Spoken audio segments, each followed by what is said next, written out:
Assalamualaikum warahmatullahi wabarakatuh. Nama saya Dinda Nur Anissa dari Prodi Manajemen Kelas A. Di sini saya akan menyampaikan pemahaman materi bahasa Indonesia. Materi yang pertama yaitu hakikat bahasa Indonesia.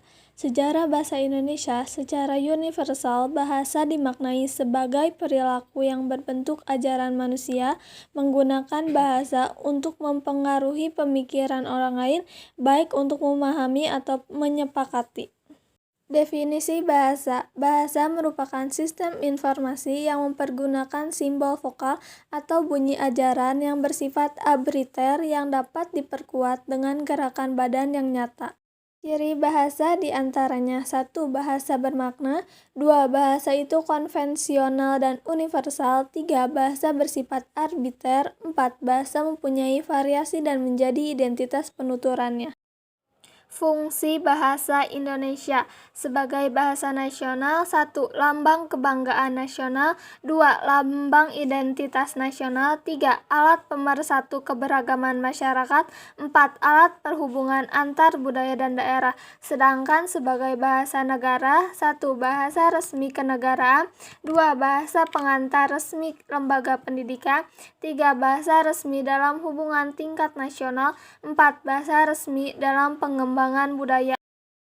Variasi bahasa. Yang pertama, lisan dan tulisan. Yang kedua, resmi dan tidak resmi. Yang ketiga, bahasa dialektal. Yang keempat, bahasa kaum terpelajar.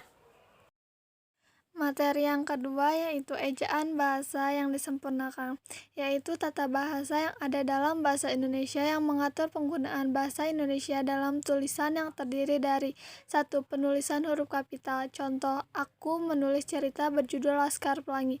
2. Bentuk ulang kata. Contohnya, kakak membelikan adik mobil-mobilan. Yang ketiga, kata depan dari contoh ditulis ke samping.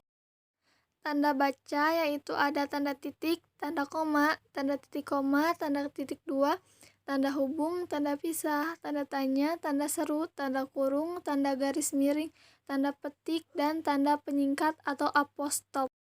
Pemakaian unsur serapan yaitu mengambil atau menyerap unsur asing tanpa memerhatikan aturan situasi kondisi yang ada. Ada dua unsur serapan yaitu secara adopsi memiliki makna sama secara keseluruhan tanpa mengubah lafal atau ejaan. Contohnya bengkel. Sedangkan secara adaptasi, proses diserapnya bahasa asing akibat pemakai bahasa mengambil contoh. Option sama dengan opsi, maksimal sama dengan maksimal. Materi yang ketiga yaitu kata, istilah, dan diksi.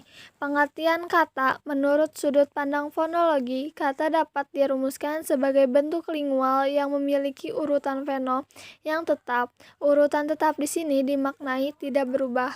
Yang kedua, pengertian istilah.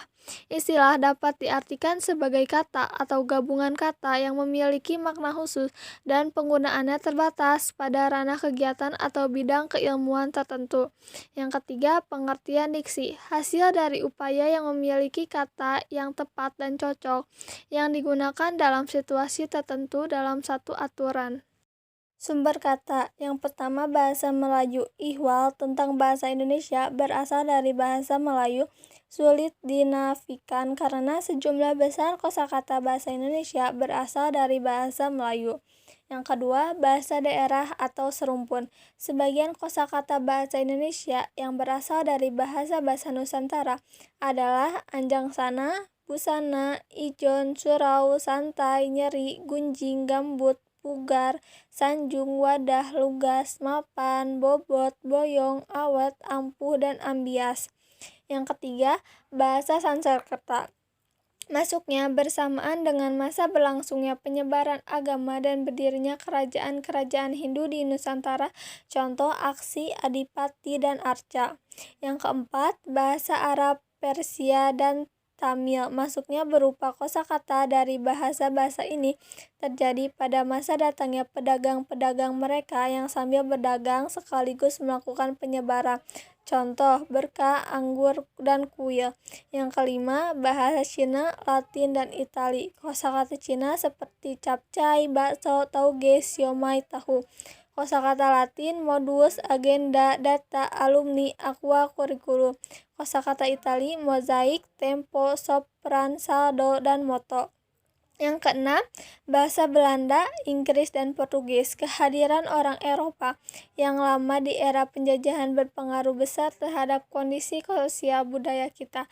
Pengaruh itu terlihat pada bahasa Indonesia yang kosakatanya banyak berasal dari bahasa Belanda, Inggris, dan Portugis. Sumber istilah. Ada 3 sumber pengambilan istilah bahasa Indonesia dengan urutan prioritas adalah sebagai berikut.